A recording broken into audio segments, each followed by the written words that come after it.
L'Euro et la Copa América qui se déroulent en ce moment sont de qualité très diminuée.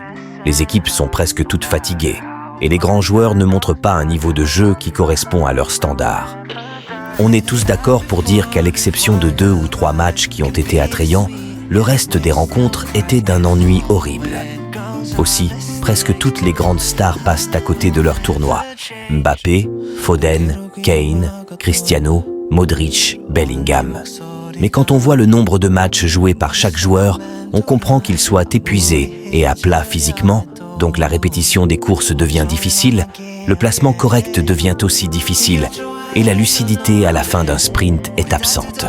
L'UEFA et la FIFA ne cessent d'augmenter le nombre de matchs programmés afin de gagner plus d'argent. Et depuis, le nombre de blessures ne cesse d'augmenter avec un nombre de ruptures de ligaments croisés records. Puis ça se répercute sur la qualité du jeu et l'attraction des matchs. L'UEFA et la FIFA ne vont pas changer leur philosophie car ils ont déjà augmenté le nombre de matchs de la Coupe du Monde et de l'Euro avec plus d'équipes qualifiées. Ils ont créé la Coupe des Nations et la Coupe du Monde des clubs avec 32 équipes en lice. Donc il faudra peut-être réfléchir au problème autrement. La dernière Coupe du Monde jouée en plein milieu de l'année a été une des meilleures compétitions des dernières années. Et la finale en est le meilleur témoin. La dernière Coupe d'Afrique des Nations jouée en janvier a été d'un niveau fantastique avec des matchs à rebondissement et de belles rencontres.